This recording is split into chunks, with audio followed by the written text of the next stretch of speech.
Hey y'all, welcome to lesson 112, or inching closer to the end. Okay, today is a really critical day. You have to get this down, so I just want to encourage you really work this out so you really understand it. This is, 7.6, as we've talked about before, it is a key book in the whole Saxon series. A successful completion of this book, and you should be getting like 85s, 90s on tests at this point, consistently on this, to make sure you know this stuff. Knowing this stuff that you're doing, especially at the end of this year right now, is going to really help you with pre-algebra, or what Saxon calls algebra 1/2 next year. It is really critical that you understand this stuff really well. Most of the problems you hear these, I'm sure you're a kid, you hear these horror stories about, oh, how terrible algebra 1 was, oh, algebra 2, oh, was even algebra 3, oh, I guess there's no such thing as algebra 3, but it made a good story anyway. But yeah, oh, it was so hard. Well, I can tell you right now, 90% or almost half of the problems that kids have in algebra is not with these X's and Y's and, oh, it's so complicated, oh, the form. That's not it at all. The kids that have the most problems in algebra 1 and algebra 2, they can't add 1/4 plus 2/3. They don't know what 9 times 7 is immediately.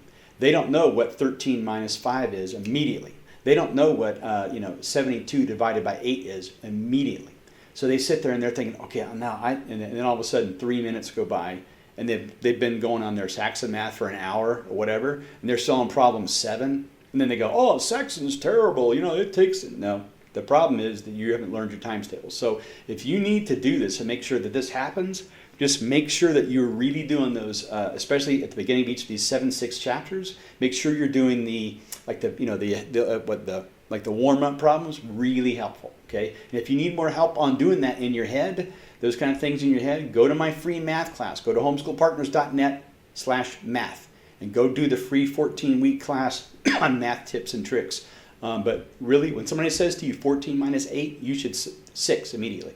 When somebody says to you 56 divided by 8, 7 should be immediate. This should be immediate, no hesitation, because hesitating a little bit times 30 problems means like hours more potentially. So anyway, but let's look at this. What does it mean? Like, pretend you're a teacher, okay, and you're explaining to your little snotty, or your young sweet brother or sister who's like 5 or 6 years old, who looks up at you and says, what does that mean right there? Well, think in your head what that means. What does it mean 3 times 4? Well, you and I both know. It's just an easier way of, instead of going 3 plus 3 plus 3 plus 3, or 4 plus 4 plus 4, it's just simpler to write 3 times 4. That means 3 4 times, or 4 3 times. And you can tell your little brother or sister that, and then, give them a rap in the mouth if you need to too. Okay. Well, in other words, that means 3 times 4 means that means there are 4 3s. There's a 3. There's 1, there's 1, and there's 1. How much is that all together? Well, you can count together. Oh, it's 12 or whatever. Okay. Now look at this. 3 times negative 4. Well, if you're saying that this is that, then 3 times negative 4, or let's just say 3 times negative. Well, let's go back to 3 times 4. Let's say it's this. 3 of those 4s. Well, that's also 12, right? But if you say 3 times negative 4, that means that there's 3 of these, right? Well, what if you have 3, you have a negative 4 and another negative 4 and another negative 4. In other words, let's say you have no money in your bank account, and you take out $4, and you take out $4 more, and you take out $4 more. Well, now you're at $12 below zero, or let's say it's a temperature. You could be, freezing to death there. So that makes sense, right? You can tell your little brother or sister, that just means there is a negative 4, there's another negative 4, and there's another negative 4. So there's 3 of them all together. Okay, now look at that last one though. Negative 3 times negative 4, how do you explain that? That beats me. You know what I'm saying? I can understand, oh yeah, that means there are 3 4s sitting there, like this, right? This one I can understand, oh yeah, there are 3 negative 4s sitting there. What are they? You munch them all, all together, boom, oh, that's negative 12. But what does this mean? Negative 3 times negative 4? We'll go into the logic of this a little bit later. But in this lesson right now, I just want you to memorize something, okay? There are 2 rules for multiplying and dividing integers. I forgot to tell you what an integer is. An integer is any number that's like this. Of course, this is a set. You go all the way back to infinity. You know, -3, -2, -1, 0, 1, 2, 3, and infinity on that way too, and beyond. All right. An integer, sometimes we casually call an integer like a whole number, but that's not, in math, you don't want to say whole number because that's a whole set of different numbers. You don't want to think about it. But that's an integer. Integer, by the way, comes from Latin, which means whole. Like, in other words, like a soldier that's come back from war without, you know, getting one of his arms chopped off or something, whatever. The word integrity, by the way, is related to integer. This means you are honest and completely there, trustworthy, and so on. But anyway, these are the two rules. Make sure you memorize these. You might want to pause this and write it down and copy it down and look at this for the rest of the year, okay? Number one, if you're multiplying or dividing and the numbers have the same sign, I mean, in other words, they're both positive or they're both negative, the answer will be positive. All right, that's the first thing. We already know this, right?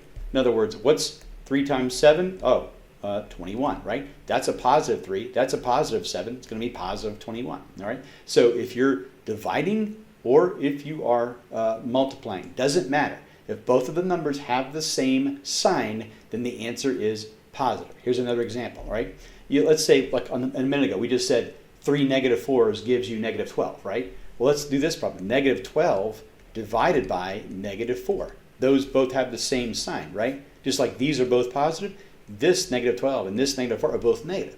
So if you go -12 divided by -4, again, how would you explain that to your little brother or sister? What does it mean, -12 divided by -4? You would say, that just means how many -4s go into -12? And the answer is, of course, 3 of them do, right? And that's a positive 3. We don't write positive, but we still say it's a positive 3, okay? That makes sense? If you're dividing or multiplying, and both of the terms, both of the numbers are, the integers are the same sign, either both positive or both negative, the answer will be positive. I'm sure you can guess rule 2, can't you? Okay. If the numbers are different signs, then the answer is negative. The answer is negative. Okay. All right. Here's a example. Let's go -20 divided by, I don't know, let's just say 2. Okay. Well, dividing something by 2 just means cutting it in half, right? Okay. Just, you know, in other words, if you have a -20, that's almost like the same thing as saying, oh, well, I'm cutting it in half. I've got a -10 there and another -10.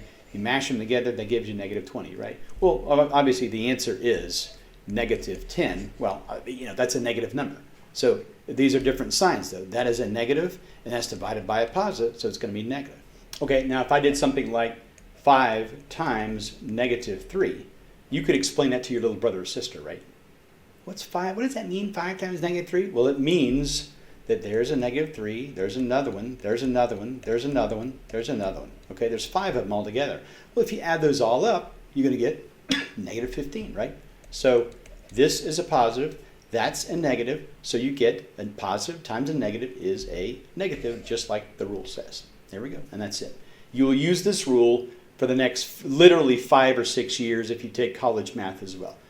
Just memorize it, get it down, and if you don't understand all of it, just get it. At least you're getting the problems right. Later on, one of these days, you'll understand it. Okay, so let's do some examples.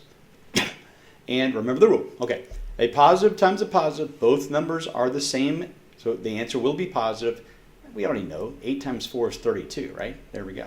Okay, here's another one. 8 divided by 4, obviously they're both the same sign, right? So the answer is 2. Excuse me. 8 times -4, we can understand that, right? That means there are, 8 -4s. Well, that's going to be -32. Different signs, the answer is negative. 8 divided by -4, that blows my mind. What does that mean? How many -4s fit into 8? Doesn't quite make sense to us exactly, right? But we know that the rule says if the signs are different, which these are, the answer will be negative and -2. There we go. Okay? This one here, you tell me, E is what? -32, right? Negative because the signs are different. All right, how about this one? Okay, divided by will be -2, right? How about -8 times -4? That's another weird one, right? How do you multiply? How do you make sense out of that? Oh, well, see, honey, there are -8, -4s lined, or go to bed. That's right. Tell my little brother or sister. Anyway, they're the same sign. They're being multiplied, so the answer is positive 32. This one, -8 divided by -4. Again, excuse me, both of those are they're negatives, so the answer will be positive. This makes sense, actually. They're asking how many -4s go into -8. Well, the answer is that 2 of them do, right? That's pretty sensible. Okay, all right. Make sure you know those rules. Let's try some practice problems very quickly. Pause it, and let's do them, all right? So come back when you're ready. Okay, well, let's take a look at it. First one is -20.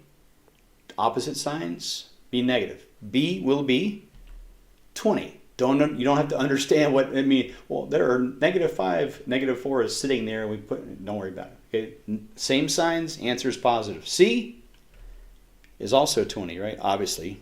Okay, 5 times 4. D, -20 plus 5 times -4. Boom. Okay, E. Just don't worry about it. It looks different. Okay. How many -2s go into 12? That's a weird question to ask, but we know because of our rule, the answer is -6. Okay. This one actually is pretty easy. F is just going to be 6, right? Both the same sign. G, this one you can make sense of. How many 2s go into -12? Well, you know, if you divide it in half, it's -6 and -6. That's the answer. Okay. The key is they're different signs. The answer is negative. H is another sensible one. How many -2s go into -12? Well, 6 of them do. There we go. Okay. All right.